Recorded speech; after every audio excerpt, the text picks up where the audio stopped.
Good morning. We are extremely pleased that you are here. It is good to come together for the purpose of co-creating. Do you agree? You are knowing what you are wanting, for the most part.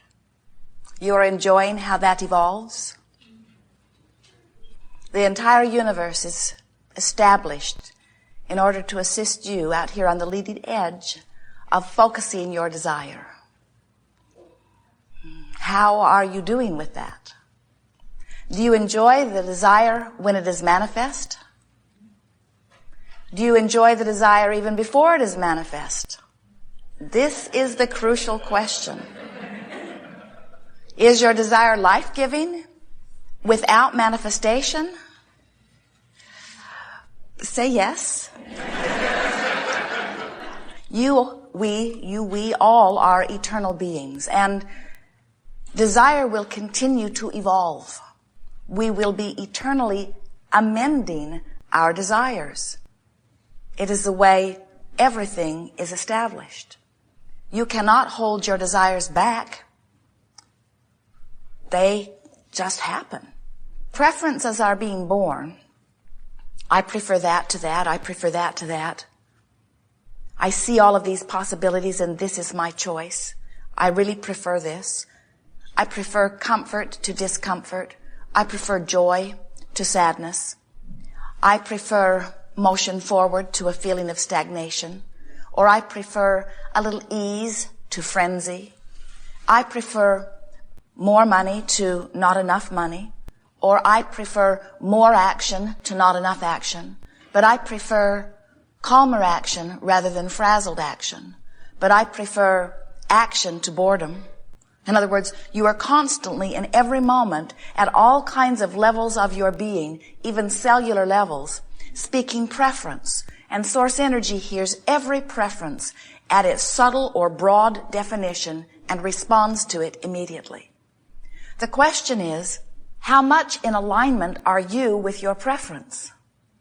If you have been banging around in a situation that is causing you to very clearly state your preference, you want more money, or you want a different physical condition, you want to be well rather than sick, or you want to have prosperity rather than debt. As that preference shoots from you, if you are feeling so much the discomfort of your sickness, or of your debt, or of your dilemma, then you are not in that moment a match to your own desire. So even though you have stated it clearly, vibrationally, maybe even with your words, if you are not a vibrational match to what you're asking for, you cannot let it in. And if you're not letting it in, then you're not living it.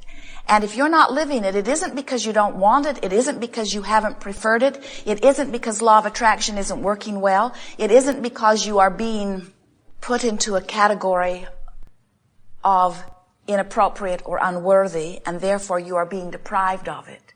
It is for only one reason. You're not a match to what you want. Don't you love knowing that whatever you prefer, source energy responds? Sometimes our physical human friends have a hard time accepting that.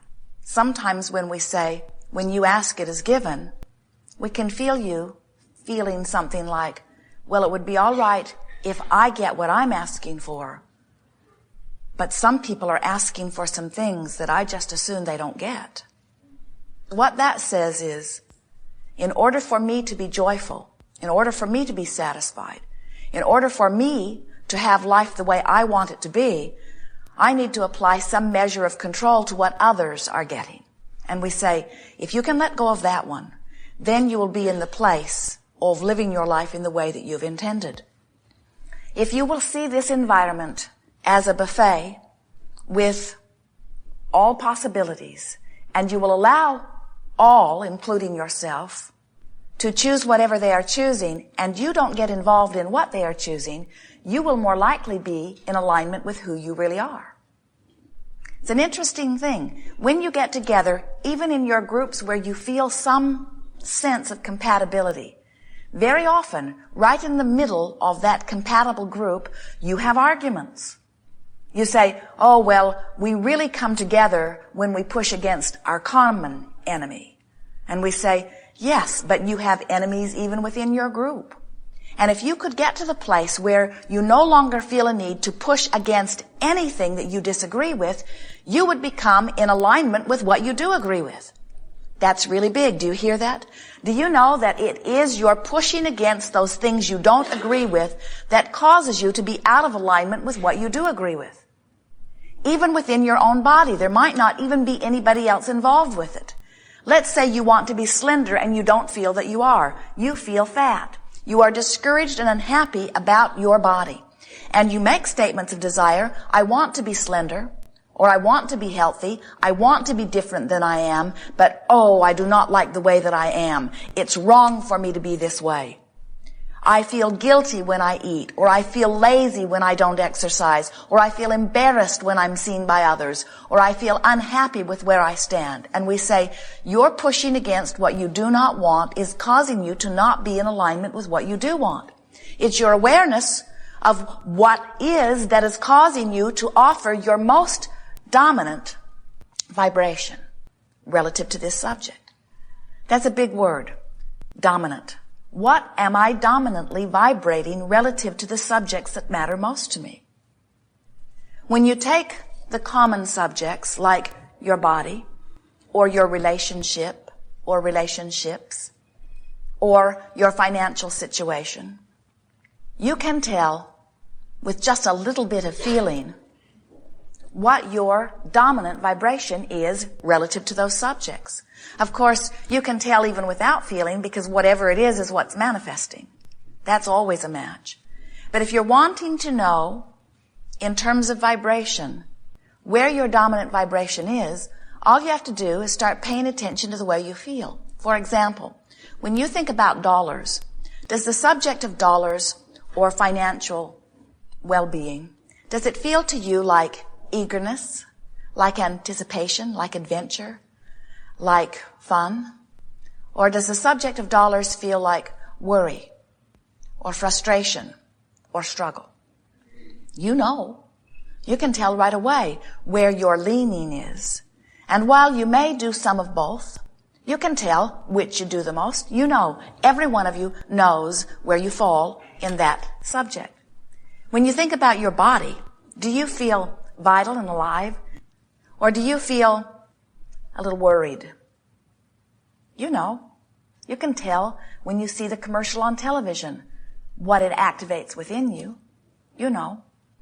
When you think about your primary relationship, that one where you are intertwined most intimately, does it feel life-giving or life-draining?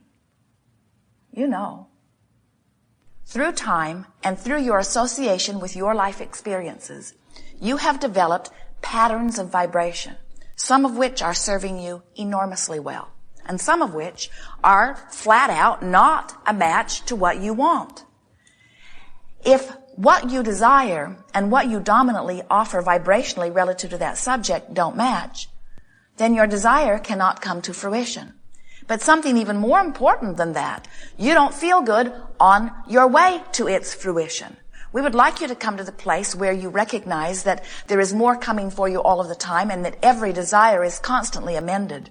And we would like you to know that so well that you can stand right here, right in this place of unfulfilled desires and feel wonderful about the unfulfilled desires, because you know this will be the common, everlasting, eternal place where you will stand, because there will always be unfulfilled desires. It's time to get over being upset about what isn't happening and to begin being exhilarated about what is happening, or about the potential of that which is to come.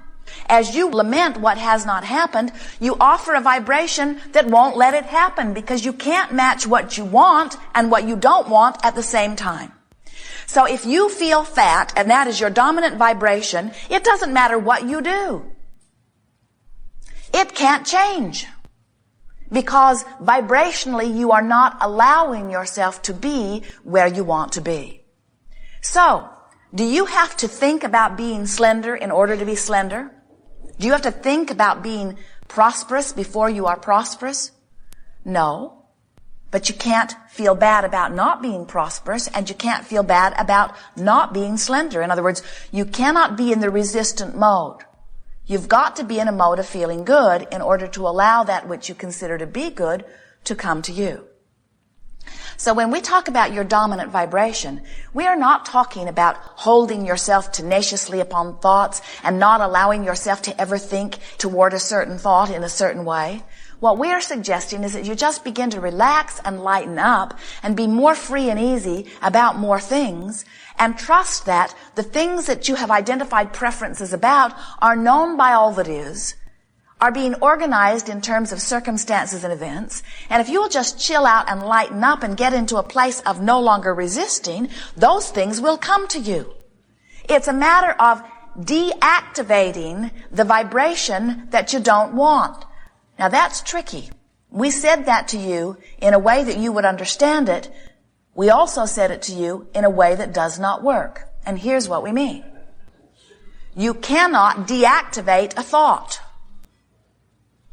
You say, all right, I feel fat and I want to be slender, so I have to deactivate the feeling fat. Problem with that is every time you think about being fat, you activate it. Every time you think about no longer smoking, you activate it. Every time you think about anything, you activate it. The way you activate is by giving your attention to it. So the way you deactivate is not give your attention to it. But when you decide you're not going to give your attention to something, you're usually giving your attention to that thing you're not going to give your attention to. And now you've activated it. And so the key to getting what you want is by activating thoughts that feel good when you focus upon them. So this business of solving problems has never worked for you because you activate the problem during your solving process. In the moment that you know your problem, you also feel a preference being born, and as soon as you can turn your attention toward the preference, you are in alignment with it. But Art of Allowing does not say to you that you have to turn your attention only to that specific preference.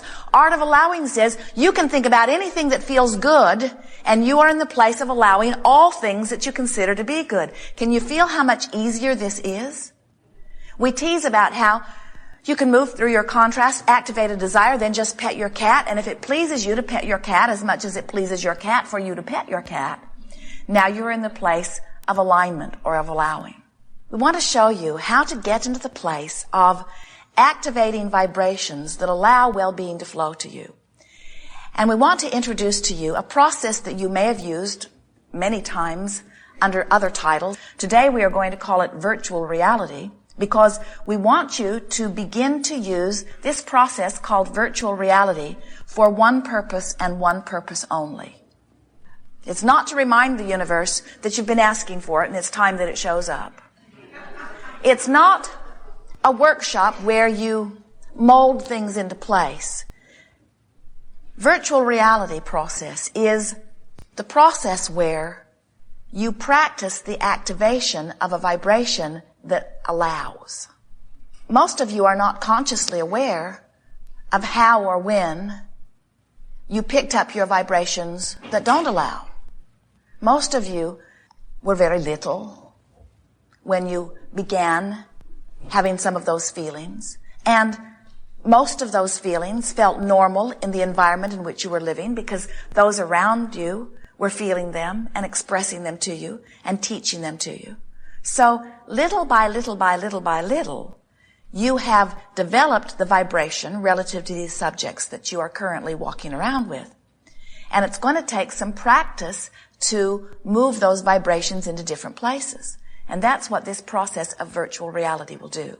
It will cause you to practice a good feeling vibration so that first, the good feeling vibration begins to feel more normal to you, and second, the good feeling vibration puts you in the place of allowing, and third, you will be more likely to recognize the not so good feeling vibrations if you've been practicing the good feeling vibrations. So, it's a powerful tool. Virtual reality is for one purpose only, and that is for you to practice a vibration that feels good and make it your dominant vibration. The virtual reality process is a process whereby you find something that feels good and you practice it until it becomes your most normal, dominant vibration.